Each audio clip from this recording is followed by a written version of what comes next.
Et si on parlait de la théorie de l'évolution?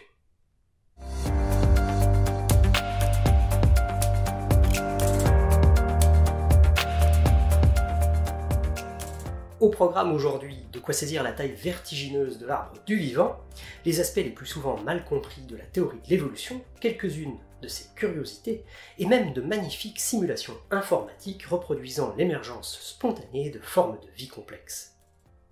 Commençons par rappeler le mécanisme central de la théorie de l'évolution, qui fait intervenir 3 ingrédients fondamentaux. La reproduction avec hérédité, c'est-à-dire la capacité des individus à créer d'autres individus partageant leurs traits physiques et leurs comportements, la variation de ces traits entre une génération et la suivante, et la sélection naturelle, autrement dit le filtre dictant quels individus auront la chance de continuer ces étapes de reproduction et quels autres vont s'éteindre sans descendance. Selon la théorie de l'évolution, c'est l'application de ces 3 étapes de reproduction, variation et sélection de manière répétée sur un très grand nombre de générations qui va être responsable des adaptations du vivant, parfois de sa complexification et de la diversification des formes de vie. Cette théorie décrit donc la dynamique du vivant, mais ne traite pas de son apparition. Pour ce point-ci, on parle d'abiogénèse, ce qu'on a vu ensemble dans un autre épisode. Avant de détailler les mécanismes de l'évolution, et par exemple aborder le rôle du hasard, prenons un instant pour saisir les ordres de grandeur. La théorie de l'évolution implique l'existence d'un arbre généalogique immense reliant tous les individus existants ou ayant existé, le tout partant d'un individu ancêtre commun, Lucas, pour Last Universal Common Ancestor, exhibant déjà ces 3 aspects fondamentaux de réplication, de variation et de sélection. Si on traçait cet arbre généalogique en entier sur une feuille de papier, quelle devrait être selon vous la taille de cette feuille? Pour répondre à cette question, il nous faut une estimation du nombre de générations de Lucas à nos jours et une estimation du nombre d'organismes vivants à un instant donné. Voici la chronologie de l'histoire du vivant. Le processus de la vie trouve son origine il y a environ 3,8 milliards d'années. Pendant un peu moins de 2 milliards d'années, la vie va rester unicellulaire, c'est-à-dire que les individus sont composés d'une seule cellule. Les premiers organismes pluricellulaires apparaissent il y a environ 2,1 milliards d'années. On peut noter un peu plus tard l'apparition de la reproduction sexuée, nécessitant donc 2 individus, ce qui commence à ressembler à la vue intuitive qu'on a de la vie.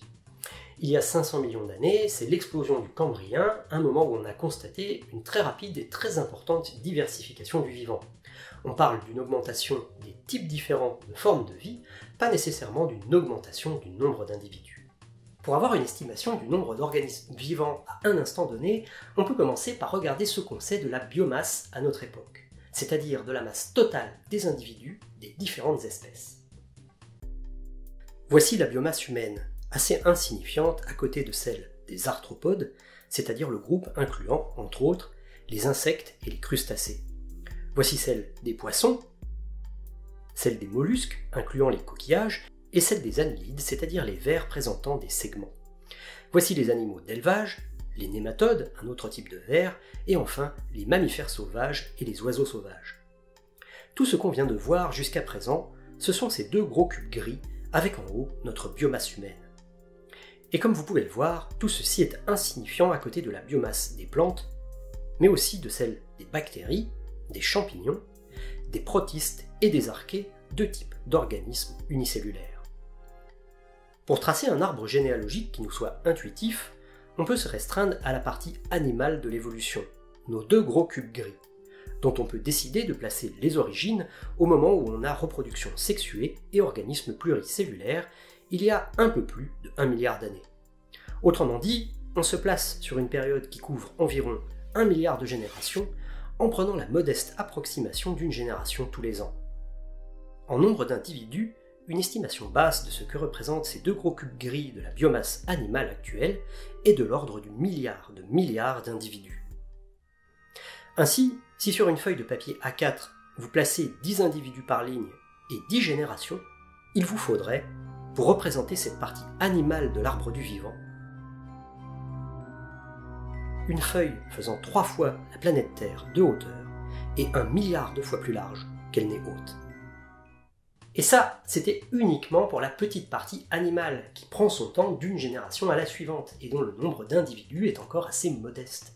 Mais si on incluait vraiment tous les organismes, y compris la partie unicellulaire, avec des milliards de fois plus de représentants et des milliers de fois plus de générations, la taille de cette feuille de papier représentant l'arbre généalogique de Lucas à notre époque dépasse vraiment l'entendement humain.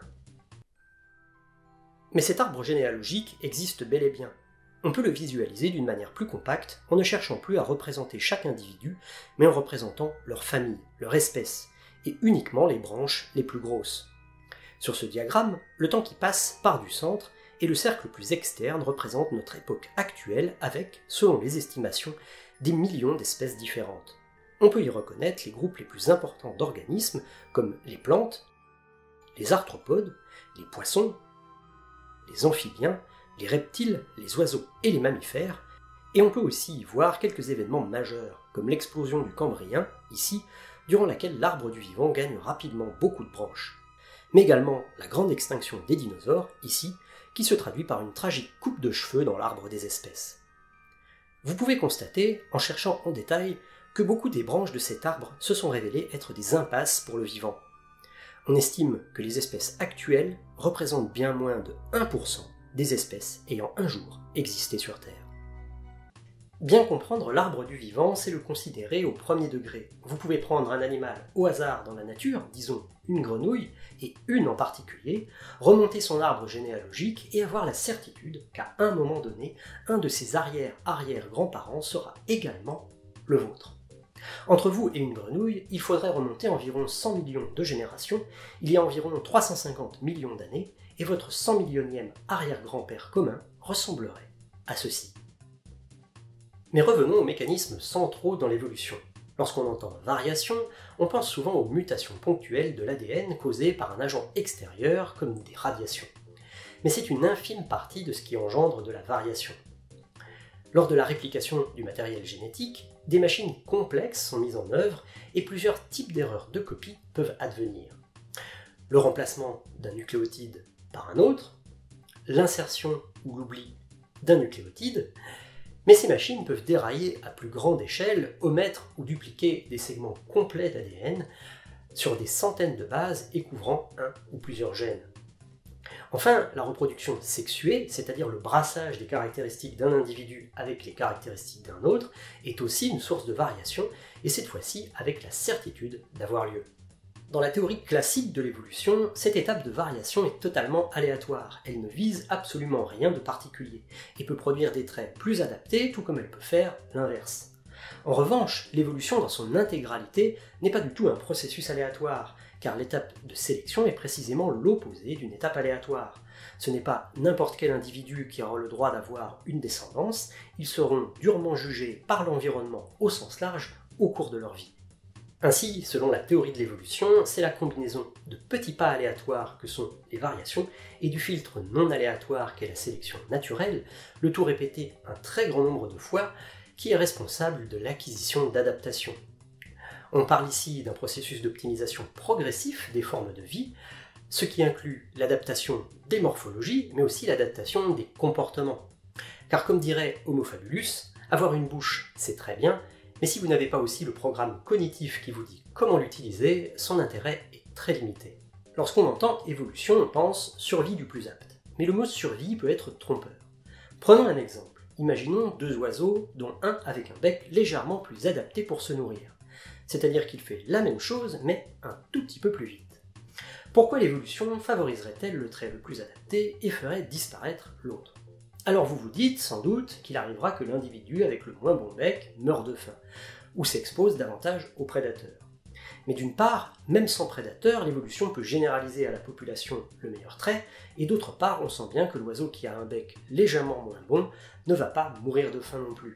Il va juste mettre un peu plus de temps à se nourrir. Alors pourquoi l'évolution aurait-elle tendance à favoriser l'optimalité ? Eh bien parce que l'évolution ne juge pas la survie, l'évolution filtre les individus par rapport à leur aptitude à engendrer une descendance, ce qui inclut survivre, mais inclut également leur aptitude à trouver un partenaire, à s'occuper de leur descendance. Vis-à-vis de ce filtre, Tout gain de temps pour faire la moindre tâche donne davantage de chances à une reproduction aboutissant à une descendance viable. Plus de temps pour trouver un partenaire, plus de temps pour nourrir et protéger ses enfants. On parle donc plus précisément de reproduction différentielle. Certains individus ont davantage de descendants que d'autres et certains n'en ont aucun. C'est la raison pour laquelle notre espèce avec le bec le plus adapté finira par supplanter l'autre. Et on va voir qu'un très faible avantage suffit.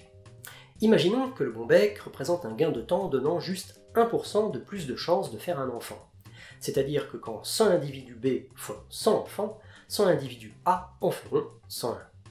Si on prend une population d'1 milliard d'oiseaux, dont un seul individu avec le bec le plus adapté, ayant donc juste 1% de chance supplémentaire de faire un enfant, combien de générations seront nécessaires, selon vous, pour que la caractéristique du bon bec se répande à la quasi-totalité de la population?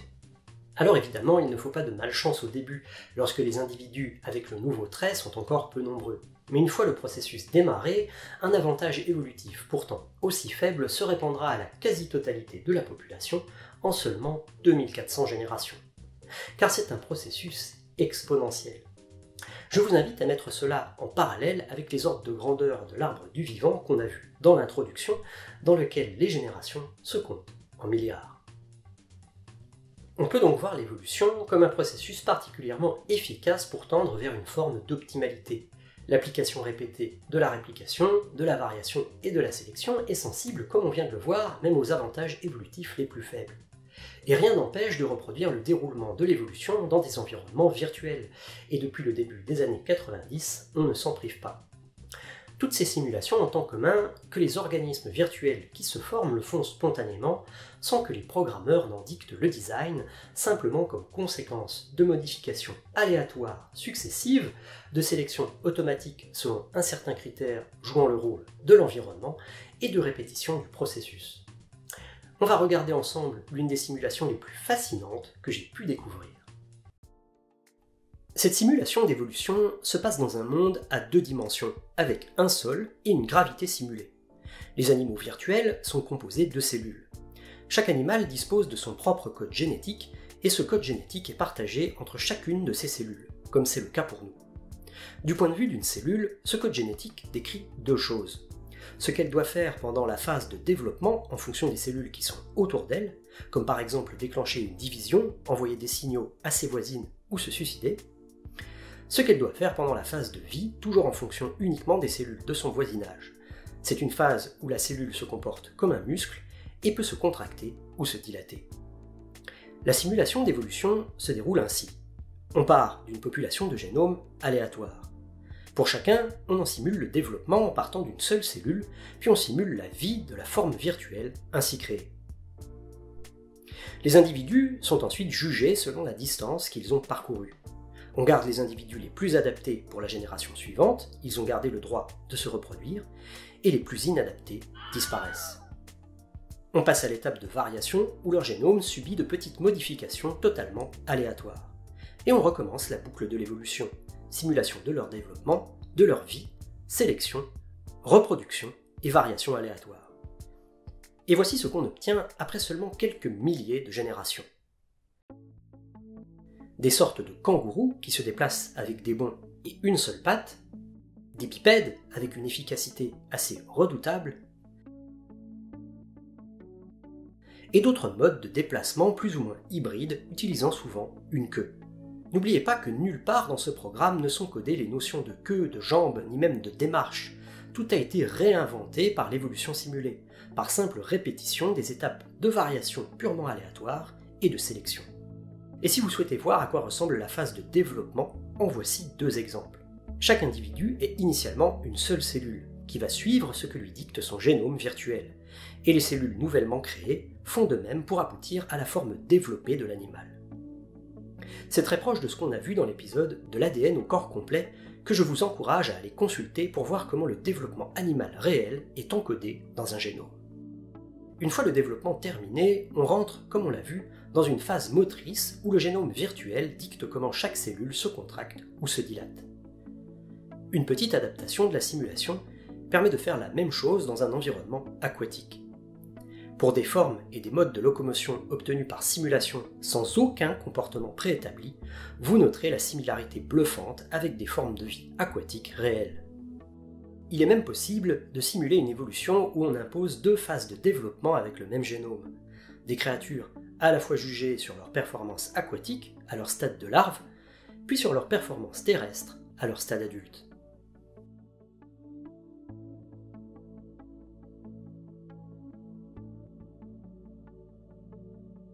Lors du processus d'évolution, l'environnement joue bien sûr un rôle central. Il n'y a pas de sens à parler d'adaptation sans préciser par rapport à quoi. L'environnement est à prendre au sens large, c'est-à-dire tout ce qui est extérieur à la vie, comme le climat, le relief, mais aussi la vie elle-même, c'est-à-dire les autres formes de vie utilisables comme source de nourriture, les prédateurs et les animaux de la même espèce qui peuvent entrer en concurrence ou jouer leur rôle de partenaire lorsqu'il y a reproduction sexuée. Le rôle de cet environnement, à la fois dans un sens plus large car incluant la vie elle-même, mais aussi dans un sens plus dynamique, en perpétuel changement, peut s'illustrer par une des curiosités de l'évolution, la sélection sexuelle. Imaginons un crabe mâle, et imaginons une variation avec une pince légèrement plus efficace pour un besoin quelconque. Comme on l'a vu précédemment, la reproduction différentielle va, au fil du temps, amener le trait le plus adapté à se généraliser à l'ensemble de la population mâle. Mais maintenant, plaçons-nous du point de vue d'un individu femelle. Ici, il y a une occasion à saisir. Un autre trait qui sera valorisé par l'évolution, celui d'être attiré par les mâles avec une plus grosse pince. En effet, c'est une manière comme une autre de garantir une descendance, et les femelles avec un tel comportement d'attraction seront favorisées devant les autres, bénéficiant indirectement de l'avantage du partenaire qu'elles choisissent. Ceci aboutissant également à la généralisation de ce comportement d'attraction à l'ensemble de notre population de crabes femelles. Mais les choses ne s'arrêtent pas là, car maintenant ce sont les mâles qui ont une opportunité à saisir, celle de développer une pince encore plus grosse, non plus pour sa fonction première, mais pour attirer davantage de femelles, et donc augmenter ses chances de descendance. Dans une population où les femelles sont attirées par des grosses pinces, développer des pinces encore plus grosses est une caractéristique qui sera potentiellement sélectionnée par l'évolution, et ce, même si cette pince perd de sa fonctionnalité première, même si elle devient carrément un handicap. C'est l'un des premiers exemples de sélection naturelle où on se rend compte du sens à la fois général de l'environnement, dans lequel ici les individus de l'autre sexe jouent un rôle clé, et à la fois du sens dynamique de cet environnement qui est modifié ici plusieurs fois par l'évolution elle-même qui façonne le comportement ou l'apparence de chacun de nos crabes. On retrouve des aspects similaires en différentes coévolutions, par exemple dans les courses à l'armement où les défenses évoluent en réponse aux armes et les armes en réponse à l'évolution des défenses.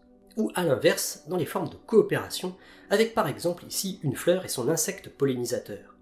L'intérêt évolutif pour l'insecte est l'exclusivité sur ce nectar, l'intérêt pour la fleur est un insecte spécialisé qui transporte son pollen et pas un autre vers une autre fleur de la même espèce. La sélection sexuelle peut partir d'un trait utile puis dégénéré, mais ce mécanisme peut aussi donner l'inverse. Un des deux sexes peut développer des attributs ne servant initialement qu'à la reproduction, comme un étalement de plumes colorées pour être facilement repéré par ses partenaires. Le trait peut se renforcer et donner l'apparition d'un membre complet ne servant initialement qu'à la reproduction, mais qui finit ensuite par trouver une autre utilité. C'est l'une des théories possibles expliquant l'apparition de l'aile au cours de l'évolution, qu'elle soit une version devenue utile d'un membre ne jouant initialement qu'un rôle de séduction. Un des grands concepts d'une vue plus moderne de la théorie de l'évolution est ce qu'on nomme le gène égoïste. Plutôt que de réfléchir en termes d'individus, on peut réfléchir en termes de gènes, c'est-à-dire de la plus petite unité codant pour un trait, soit physique, soit comportemental. Si un gène favorise sa réplication dans la population, il sera sélectionné par l'évolution. Et la nouveauté, c'est qu'en réfléchissant depuis le point de vue d'un unique gène, on va voir que ceci peut se faire indirectement. Un bon exemple de ceci est la sélection de parentèle. Imaginons un environnement où nos formes de vie vivent en petits groupes isolés, avec donc des liens de parenté très proches. Dans un tel contexte, la probabilité pour que les individus de l'environnement partagent des gènes communs est élevée. Si un gène favorise les comportements allant dans le sens d'aider les autres individus, alors ce gène va favoriser sa propre persistance dans les générations futures. Il ne le fait plus directement en favorisant la reproduction de son hôte, mais indirectement en favorisant la reproduction d'autres individus ayant de fortes chances d'emporter déjà une copie. Cette vue du gène égoïste peut expliquer des phénomènes encore plus extrêmes. Un gène égoïste peut modifier l'apparence de son porteur pour qu'il soit reconnaissable. Ceci explique en partie les comportements d'aide vis-à-vis des individus présentant des traits communs et les comportements d'hostilité vis-à-vis de ceux qui ne les présentent pas. Dans le cas de la fourmi de feu Solenopsis invicta, le gène GP9 cause à la fois une odeur et un comportement des ouvrières porteuses de ce gène, qui vont littéralement démembrer les reines ne présentant pas la bonne caractéristique. Une manière étonnante et indirecte de ce gène, lorsqu'il est porté par une ouvrière qui pourtant ne se reproduira jamais, d'assurer sa persistance dans la population. Que ce soit en considérant l'environnement dans son sens large ou en abordant l'évolution du point de vue d'un seul gène, on peut constater qu'il est très difficile de prévoir ce vers quoi l'évolution va converger. Dans sa globalité, le processus n'est pas du tout aléatoire, mais il peut engendrer des adaptations morphologiques et comportementales très riches, interdépendantes, car déterminant toute une partie du contexte de l'évolution future. Et ça peut même aller jusqu'à expliquer les comportements moraux. Pour creuser ce sujet, je vous invite à aller voir l'excellente série sur la morale sur la chaîne Homo Fabulus. Pour finir, une petite partie d'entre vous sera sans doute intéressée par les preuves en faveur de l'évolution. Lorsqu'on parle de preuves, on pense souvent aux fossiles, mais c'est une infime partie du type de preuves dont on dispose pour appuyer la théorie de l'évolution. On peut citer, entre autres, l'anatomie comparative, c'est-à-dire l'étude des similitudes morphologiques entre une espèce et une autre. L'embryologie comparative, c'est la même idée, mais en s'intéressant aux similitudes dans les étapes de développement. Bien sûr, les fossiles et la reconstitution de leur chronologie, la comparaison des codes génétiques des différentes espèces, les évolutions et adaptations directement observées, et la répartition géographique des espèces qui doit être cohérente avec les liens de parenté. Je vous invite à voir tout ceci en détail avec l'excellente série sur l'évolution de la chaîne Stated Clearly. On dispose donc de nos jours de milliers d'observations indépendantes dans une très grande variété de domaines, racontant une histoire cohérente et en accord avec ce processus puissant et inévitable qu'est l'évolution. Comme le sujet de cet épisode est susceptible de faire réagir négativement un certain public, je vous invite à utiliser plus que d'habitude le pouce et les commentaires. Vous trouverez en description de nombreuses ressources utilisées pour faire cet épisode, comme l'arbre des espèces et le site qui permet de le parcourir, ainsi que les publications détaillant les simulations d'organismes virtuels. N'oubliez pas de soutenir la chaîne en partageant les épisodes qui vous plaisent aux personnes à qui ils peuvent plaire, et retrouvez Patience sur Tipeee, Twitter et Facebook.